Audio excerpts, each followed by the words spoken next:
Headline number one, crypto exchange says it can't repay $190 million to clients after its founder dies with the password. And in headline number two, the celery juice wellness craze and the man who says a voice told him to do it.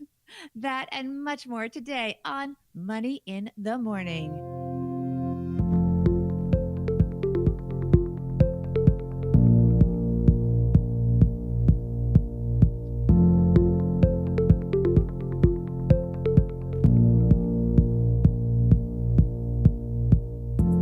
Welcome to Money in the Morning. I am Bobbi Rebell from the Financial Grown Up Podcast. I'm Joe Saul-Sehy from Stacking Benjamins.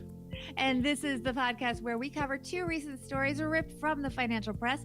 Not only do we read them, because we know a lot of podcasts do that, but we get into why they matter to you, to your wallet, and what you can do to invest, save, and pay down debt more effectively. And then, this is the big thing, we wrap it all up with a big idea at the end of today's show that you can take with you to be better with your money the rest of your day and even more. Doesn't get any better than that, Joe. It doesn't.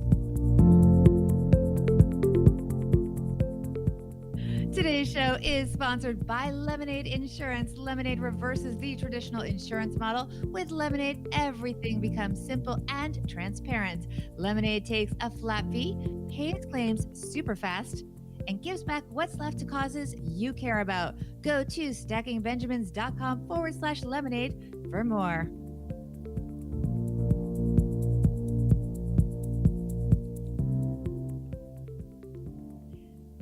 Good morning, Joe. Good morning, Bobbi. Nice new open. Good work. I know. We're switching things up today, going crazy. I know.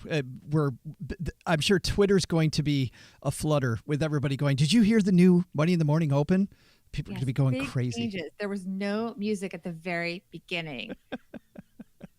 Like climbing what's that? Like a high wire act? That's without the music to kind of glide you through it. Brand new thing. Fearless. You have to be fearless to do that, my friends. And weren't we? We totally were. We were fearless. It's a podcast. All right, you ready to get this thing started? Yes.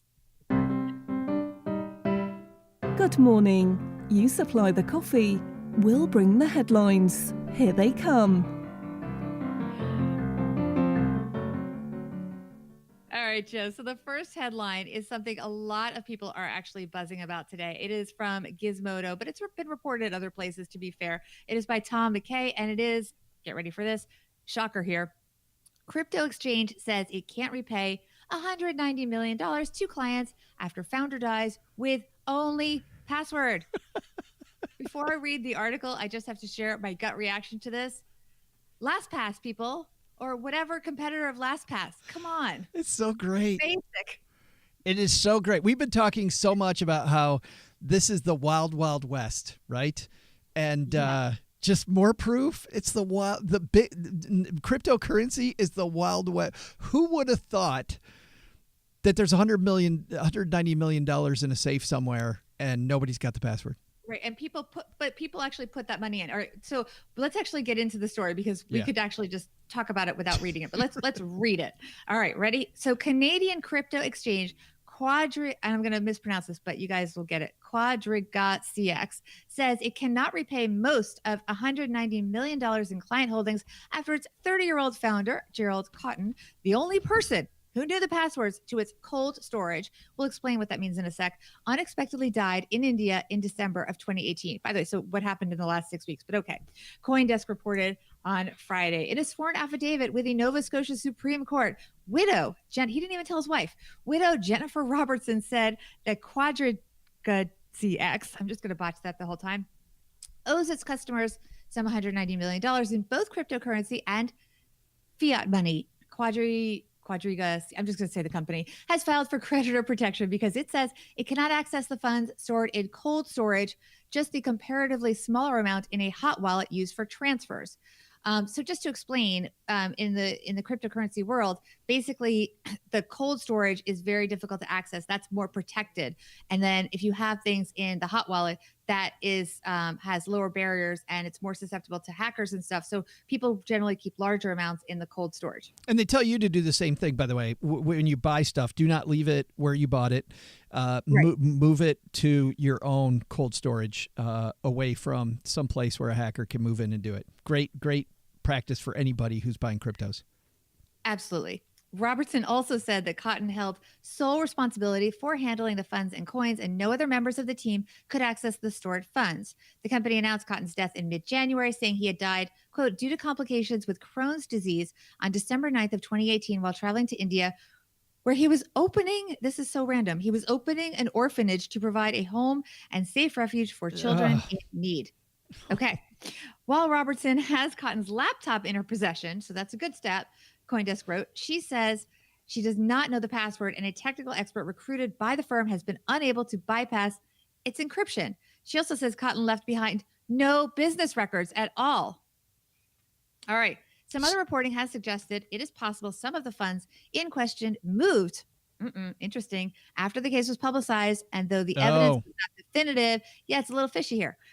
And the strange circumstances of Cotten's death spurred accusations that his demise was either faked or the pretext for an exit scam by other parties with access to the holdings, according to CCN. However, Robertson included a death certificate, which I'm sure is completely valid, in the filings, CoinDesk wrote. According to CBC, the government confirmed a Canadian had died in India, but could not offer any more details due to privacy laws. As CBC noted, the Canadian Imperial Bank of Commerce froze $26 million worth of their assets in January 2018 after finding irregularities. So this is a year ago, January 2018. The Canadian Imperial Bank of Commerce froze assets after finding irregularities with payment processing. So it's getting a little sketchy here, Joe. That's so painful. A document from the Ontario Superior Court of Justice concluded $67 million worth of transactions ended up improperly transferred into the personal account of Custodian Inc., the payment processor. So let's just unpack a little there. I'm looking at your expression, Joe. It's like, where do we even begin? I mean, first of all, there's conspiracy theories beyond the whole questions about regulation. People are questioning what really happened. 85,000, well, what, 100 and something million reasons why this story stinks. Oh my God. It just, there's just so much. I mean, where to begin? I mean, first of all, so we're not really sure. Some people are doubting the story that he died in India and that he is gone. That's first, number one. Here's the thing that bothers me.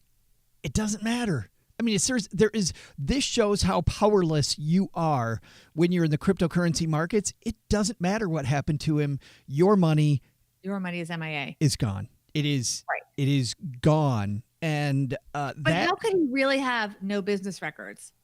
How is that possible? Running any business? I don't know. It's totally our Facebook friends. We do this live in front of a Facebook audience, and it's lighting up right now. And everybody talking about what a scam it is, and we'll get into that in a second. But when people talk about the fact that you or I or a lot of other people in our positions don't get it, that we don't get cryptos. I totally get cryptos. I mean, don't get me wrong. I don't get cryptos. I don't understand all the nuances, but I know enough to know that this is the wild, wild west still. And buyer beware, man. We have no idea. I know that crypto and electronic currency is the way we're headed. It's going to happen, but who's going to win? There's so many different ones. There's so many going out of business every day. And if you're in this market, this is just another cautionary tale, Bobbi, for people that are in this market. And like every industry, there may be cryptocurrencies, and there are, that are completely run very well, that have checks and balances, that are going to communicate properly and really be very careful with your funds. But there's not really a good way to know that. We have such a history of scams in different industries in this country and the world, really, of course. And many of them look to be perfectly well regulated. And then it comes out that for years, nobody caught the fact that they were basically running fake books. So it's really hard to know. We don't even know where to start unpacking this article because there's just so much going on here. We've got no business organization, no, first of all, and there's, so really, there's no one but one person knows the password. In any corporation, you would have key insurance on executives, and you would have checks and balances and different just systems, basic systems. The wife's got the computer that doesn't and can't break into that, and nobody knows. This is ridiculous. One thing early adopters of cryptocurrencies have always talked about is a great thing about cryptos is that it's above any set government, right? And any set fiat currency. And so one of the hopes of cryptos initially were that you weren't going to have, the individual governments weren't going to have the ability to regulate these things. If you think that there's not going to be, after stuff like this, there's not going to be regulation here, regulation is coming. There is no doubt regulation absolutely is going to come. Sadly, I'm not a huge fan of regulators, and there's times when you and I both roll our eyes at stuff that regulators do. But that basic protection of investors, oh man, oh boy, does yeah. And I wonder if people really understood what they were buying into when they did this. Well, no, but on my end, I think, whose fault is that? Because there's so many people who are saying what you and I are saying, that, this is the Wild West. And don't get me wrong, investing in cryptos, if you understand the risks, fine, go do it. But I don't know that people really thought through. People think about the risk as the value of that currency going down on the trading market. I don't know that people fully can comprehend that the owner, let's take it at face value, the owner died in a foreign country and no one knows the password. I don't know that people really thought that was a risk. But you see these other stories. I mean, this isn't the first one. What was it? Mount Gax, where money was in a different pocket than they thought. It's like, oh, look what I found, $2 million in my jeans. I mean, that's a good day. Yeah, there's a lot of sloppiness going on. It's so or much carelessness, whatever you want to call it. I don't know. There's an ancillary takeaway here that I had anyway. You might have had others. One was, let's say this guy really did die. Let's, this isn't an Elvis Presley thing where he really is alive and working at Burger King. That he really did pass away. Look at how young he was, Bobbi. He was so young. Yes. He's doing all this great stuff. And when I was a practicing financial advisor, I would have people like this person, and I'd say, you know what, let's work on your estate plan. And person would go, but I'm 30 or I'm 32 or what? You don't know. I don't need it yet. Yes, you do. Yes. You do. Yeah. You do. And he has a wife, he has dependents. So there you go. My takeaway from this was that the first 3 letters of crypto are cry. Bump. She's here all week. Let's go to the audience, to our Facebook Live audience. This is good. I'm glad that we have Tom here because he is Canadian. So Tom says regulation is coming, especially since that was a Canadian company. We regulate everything. Canadians regulate. Do Canadians regulate poutine? Have you ever had poutine? No? I feel like where would I have had that? I just had some. I was in Cleveland and a place served it. This microbrewery served it. But Tom from the Makeable Money podcast, let's call out to Tom and his great podcast. I like what Eric says. He said, you mean Bitcoins aren't FDIC insured? Crazy. Maybe. Yes, that reminds me of the Robin Hood story where they said things were insured and they were not. Remember that? Yeah. So ugly. Yes. Maybe never FDIC insured, Eric, but SPIC might be coming. Yes. Maybe, but I don't know. See, another problem with it's at the end of the day, it's not, you're not protected. Well, I don't know. What were you going to say? I was going to say another problem here is that, the most recent rulings by the U.S. government on crypto are confusing enough. You had the SEC rule that it's not an investment, it's a currency. And you had the IRS rule that it's not a currency. So what is it? You got two branches of the U.S. government that can't figure out what it is. So I don't know how it's going to be regulated. We've got a lot of work to do. I know. All right, let's go to a couple more audience comments. We could answer Kathy's question here. She said, how do you research a company like that? I don't know anything about Bitcoin. I think that the scary thing is that there are so many people So just to give you an idea, when, Stacking Benjamins, my other podcast, has been around for a while, we're generally at a set spot in the rankings when you look at Apple Podcast rankings. And when there was the hotness this time last year around cryptocurrencies and everybody had the fear of missing out, and then they all lost tons of money. But I shouldn't have spoiled that. No. But anyway, when all of this fear of missing out happened, you had all of a sudden all of these people, Bobbi, you saw it, Yes. all these brand new cryptocurrency podcasts, It was a hot thing. tons of expert. Ty Lopez had one of my favorite people to rip on. Yeah.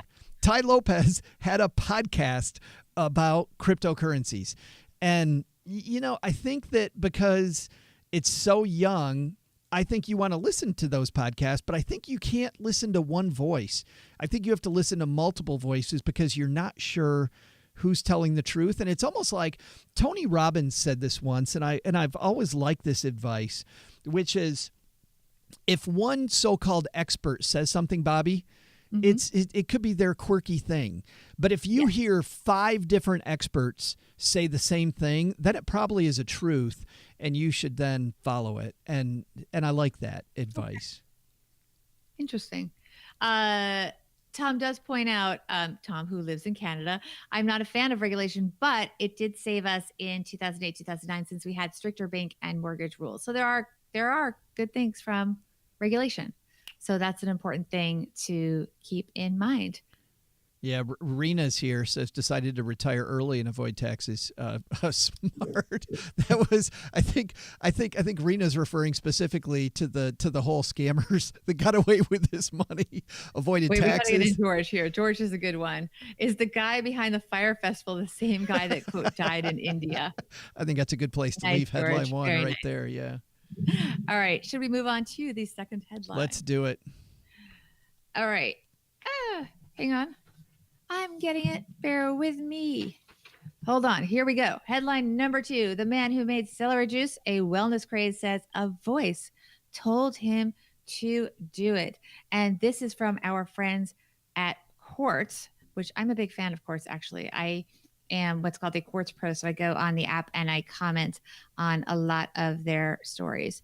So I enjoy a lot of their stories. I think they're really good at kind of pulling out interesting stories. So this one is definitely an interesting story, and it is a very extensively researched and long story. So we're not going to read all of it, but let's talk. And it's by Rosie Spinkle. Rosie, forgive me if I just destroyed your name. I think it's just I'm having a Spinks. good pronunciation day today, Joe. Yeah, I think it's just Spinks on mine. Spinks. Yes, you are correct. Okay. Celery, the fibrous vegetable that has long been a bit player on crudité platters or as a component of the soup base known as mirepoix, that's spelled Mirepoix, has a new gig, wellness superstar. But it's not celery in its roughage-filled stock form that has been showing up in your Instagram feed in the past few months. It's glasses of celery juice, a pale green potion that's the latest buzzy wellness elixir credited with treating a slew of ailments. Maybe it could have helped the crypto guy. From its humble beginnings as a vegetable that is 95% water, celery has climbed the ranks of aspirational vegetables with staggering speed. Square, the payment platform, told Quartz that from October of 2018 to January 30th, the platform saw a 454% increase in celery juice sales in the U.S. Crazy. 454%. That is a lot. So the platform also noted the number of sellers offering pure celery juice on their menus. People are getting into the business here, either in pre-pressed bottles or freshly whizzed up at juice shops, grew threefold since October. The growth is unusual even in the so-called wellness superfood terms, said Helen Cumthong, Square's data analyst. For any single product to see sustained growth for 12 weeks is out of the norm. Plus, when you factor in that celery juice is selling at 4 times the rate of kale juice since October of 2018, which is not that long ago, it becomes clear the trend is out of the ordinary. So this is where it gets really interesting about the guy. We're talking about the man that we referenced in the headline. So why the hype? Well, it's certainly not the taste, which is, as you would expect, watery celery. No, the rise of celery juice appears to originate with one man, Many of the Instagram posts, YouTube videos, and Google search results surrounding the health benefits and anti-inflammatory properties of celery juice tag or mention the medical medium. That is the persona created by Anthony William, a New York Times bestselling author who describes himself on Instagram as the quote, originator of global celery juice movement. When I reached him on the phone, he assured me that a couple 100 million of his followers are currently drinking celery juice and, quote, it's going to be in the billions pretty soon. All right, now let's get to the medical, because he does call himself the medical medium. So let me just read a little bit more about the legit, how he legits this. Yeah. All right. Well, that's a word I made up, legits. Okay. William offered no evidence to back up these hyperbolic numbers, but Google Trends data charting celery juice's growth in searches over the past 5 years does indicate a dramatic spike in interest concentrated in the last few months of 2018. And those searches do indeed track closely to a rise in searches for medical medium. William, who also hosts a weekly radio show and is a contributor to the controversial wellness website Goop, hello, Gwyneth Paltrow, that's Gwyneth Paltrow's website, he is not a doctor, nor is he a nutritionist, dietitian, or researcher, and he freely admits he holds no formal qualifications of any kind. His books include no citations, sourcing, or reference to peer-reviewed studies. His bio says he was born with a unique ability to converse with the spirit of compassion, who provides him with extraordinary, accurate health information that's often far ahead of its time, and recounts the time when he accurately diagnosed his symptom-free grandmother with lung cancer at the age of 4. Amazing. This guy is so cool, Joe. Brilliant. I just, what else can we eat that he says to eat? This is amazing. When you're 4 years We old, found the solution to everything. You're 4 years old, you diagnose grandma's cancer. You have a future in radio ahead of you in Goop. Or on Goop, right. Yes. Yes. Why he didn't go into medicine with that knowledge. Right. If he's so good at this, why not just become a doctor? Yeah, crazy. Well, Instead of, if he's basically an Instagram influencer that's on Goop, right? Why would I need all that science and stuff when I can just listen to the voice in my head? I don't know this guy. It's so accurate, of course. I had never heard of this guy. Our friend Sandy from Yes, I Am Cheap, who's hanging out here earlier, has heard of him and knows who he is. I had never heard of this guy. She does. No, she does not drink pure celery juice. She mixes it with some things. In fact, I will tell you what she mixes it with. She mixes it with apple, melon, and cucumber. So it's kind of celery juice. She can't drink it on its own. But she says, I would absolutely eat. Here, let me put this up for everybody to see. She says, I would absolutely eat celery if it comes with buffalo wings or peanut butter. So that might actually dilute the health benefits that he was talking about. I was happy to hear, though, that celery juice is outselling kale juice. Because if there's anything, if anything is disgusting, it's kale. Like if we can just get rid of kale, that would be fantastic. I don't know. It's hard to know if these are real changes in our eating habits as a culture or if they are just fads. I mean, kale is tough for me, but people like it. I think there's a lot of people that have kind of come to terms with kale. To be fair, here's the way I like kale. I take a patty of hamburger, I fry it up, I put some cheese on the hamburger, I take a bun, maybe sometimes even a whole wheat bun. I will put that together and I'll slide a little kale in there and I'll put it up to my mouth. Then I'll take out the kale and I'll eat the rest. Fantastic. That would work for me, actually. It is so good. But now you have to just put some celery crunchy, some little celery chunks, cut up the celery and put that on instead. Yeah. But I think I know where you're. Actually, it's liquid form. So maybe you just have to drink celery juice with it. I think I know where you're going with this, though. How many times do we do this in our financial lives, right? We hear one person say something maybe about gold or about, something that we're interested in. Cryptocurrency? Yeah, cryptos, whatever it might be. And we go, oh, yeah, that sounds good. And people that peddle this stuff are great at telling the success story. I mean, I'm sure if I listened to this guy, he would tell all these reasons why you need to do, and it sounds great. It's I mean, a lot of these people are great. Yeah, they're great at selling it. So, boy, celery juice. Yeah, I don't know. All right. Kimberly says, kale holds up well in soups, though, like zuppa toscana. Have to try that. Zuppa Toscana. Doesn't that just mean Tuscany soup? Is that what Zuppa Toscana means? I don't know. All right. Paula is coming out in favor of kale. Paula says, love kale. Oh, boy. Mike is here with us today. Mike says, I drink water juice. I like that, Mike. I am a big fan of just keep it simple and drink water. That's what we do a lot in our house. So I think water, you could never go wrong. Maybe put a little lemon in it. I don't know.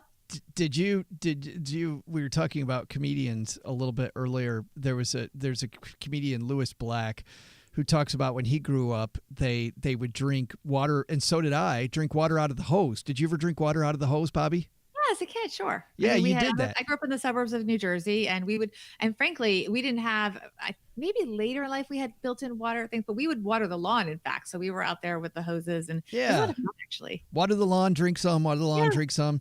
And then later on. And then, of course, spray your dad with, all the water. Later on, you couldn't do that. He said it was funny. You just drink water whenever you're thirsty. He said then Pepsi and Coca-Cola got into the water game, and you couldn't have the impurities from the hose, number one. And number two is you needed 8 servings a day. Yes. So if you were to purchase that could be a lot. Cha-ching. That would be fantastic. But one of my money tips I always talk about is when you go to restaurants, they'll go, I don't know if this is just a New York thing or what, but they won't offer you, they don't go and just pour you tap water. They say, do you want flat water or sparkling water? And if you just say one of those two, they will bring you a bottle. So you have to actively say tap water. And by the way, New York City tap water is excellent. And I think better than bottled water. That's one really good thing about New York City. We have really good tap water. And if you aren't paying attention, especially if you're with other people, you say, I just want flat water, they're going to bring you a bottle. Emma says she can't think of anything worse than this celery concoction. Me neither. And by the way, we are international today, Bobby. We have Kevin, who is in Mexico, and the one place you don't say I'll have tap water, for me, is when I'm visiting my friends in Mexico. I will stay away from the tap water there. But let's just get Sandy came back. So Sandy, we were talking about you earlier, but she says everyone needs to stop lying. Kale gets into your teeth and gives you green breath. Oh my gosh, Sandy. Glenn says he'll stick with red wine for his healthy drink. That's been proven. It's been proven. Actually, red wine is supposed to be very good for you in moderation. Yeah, which is why Bobby only has 8 glasses a day of that. Imagine if the red wine industry was like Pepsi and Coke with water, 8 glasses a day of that stuff. Yeah. All yeah. right. But just to get in Kathy here before we move on, Kathy says I should start a watermelon juice fad. And I think watermelon juice actually is really delicious. I'm not sure about the nutritional stuff, but I think watermelon is a lot more tasty than celery juice. It's so good. Yes. Nothing more fun than watermelon and watermelon juice. I'm done with that craze. We start that craze, I'm in. Ryan says, "Oh, we're going down a bad path. I put kale in my chicken pot pie. It needs to be really cooked for me to eat it." All right, let's move on to our takeaway from this, Joe. And it's not about kale.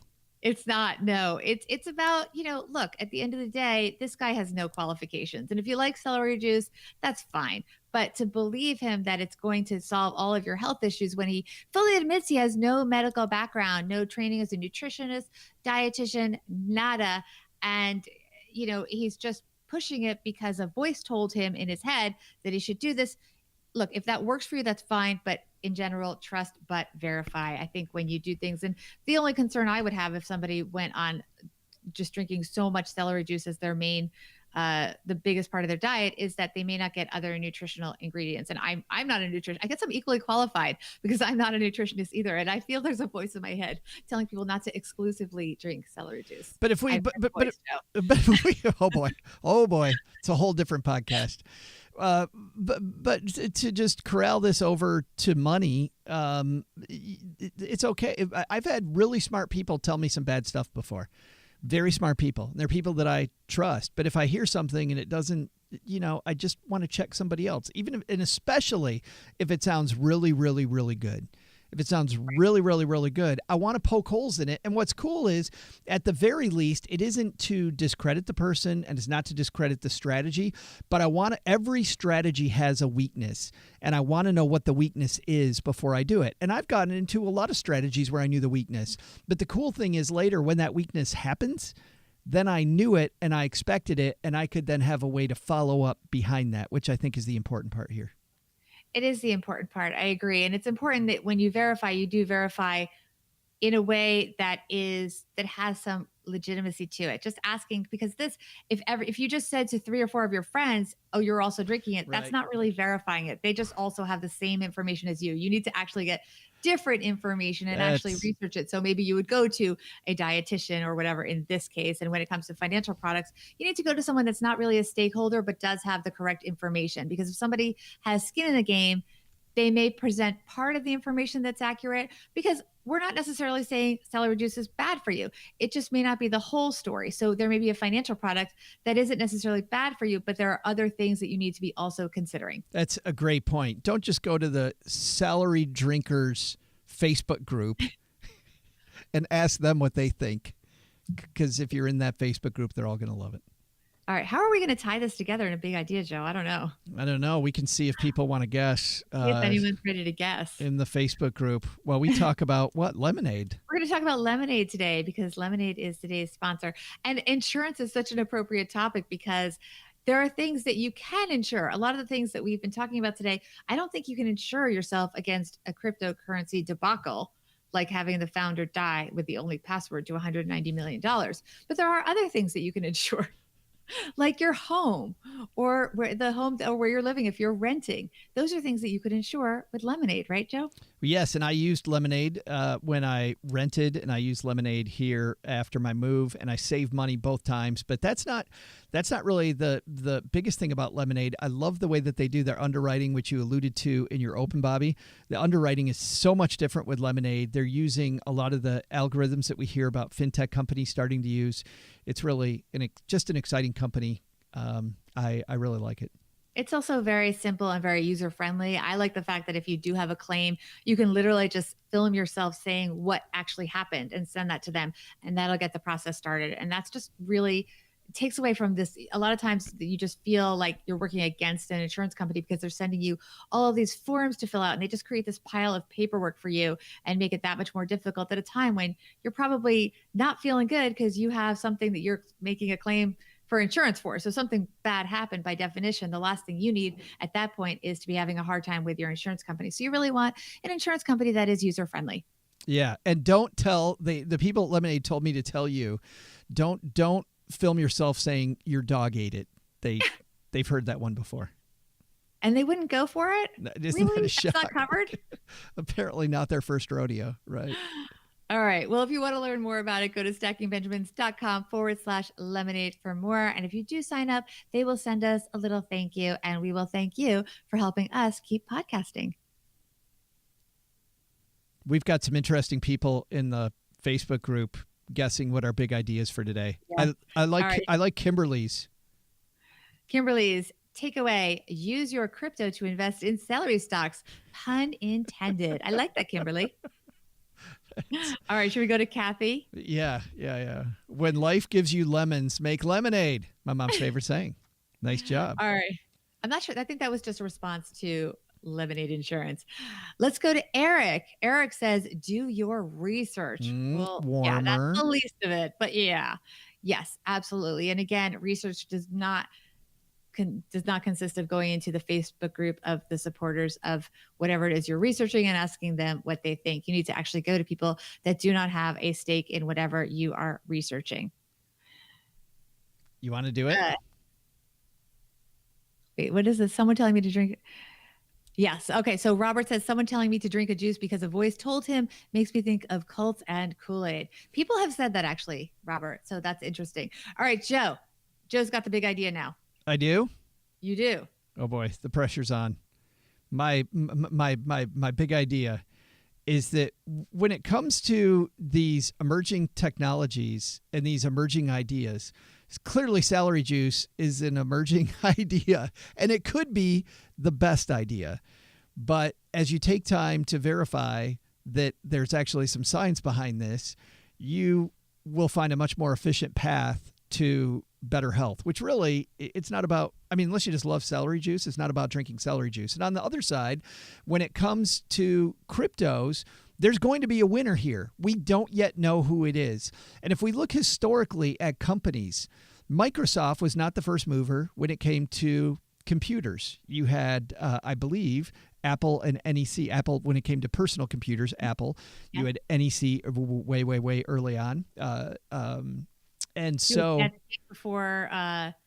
Netscape before Microsoft. Microsoft's Internet Explorer really killed Netscape. Yeah, and then look, and then Microsoft Internet Explorer had to go bye-bye because it got killed by Firefox, which still doesn't own it. Of course, Google Chrome, I think, owns most of that. And now Microsoft had to completely get rid of Explorer and has their new Edge browser. But you look at, I mean, our handheld devices. If the first movers own that space, we'd all be carrying around. Remember how cool your Palm Pilot was? Or did it was cool. Let's not take away from that. It was cool. It was incredibly cool. And Blackberries were very big. For a lot of people were upset that Blackberries went away. If you didn't have a Blackberry, you were a nobody at one point. Oh yeah, Blackberries were big. So definitely being the first mover, being the first person on a train, whether it's crypto or whether it's celery juice. I can't believe I said those two in the same sentence. I picked the stories today. May not be the healthiest for your wallet, and I think that's our big takeaway. All right. Thanks, Joe. Thanks a lot, Bobbi. See everybody next time. If you want to live a rich life, you got to be a financial grown-up. Go stack some Benjamins. We'll see you next time. Bye, guys. This show is created by Joe Saul-Sehy, hosted and produced by Bobbi Rebell and Joe Saul-Sehy, is engineered by Caden Thompson, and all put together by a pack of well-trained ferrets down here in Joe's mom's basement. You'll find Bobbi at the Financial Grown-Up Podcast and Joe at the Stacking Benjamin Show. Go say hi to them there, too.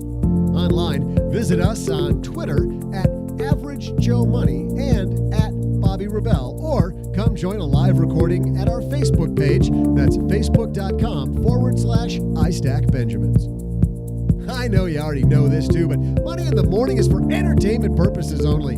You should not act on anything recommended by a bunch of entertainers in a basement or even a Manhattan kitchen without first consulting your financial advisor. And second, dude, have your head examined.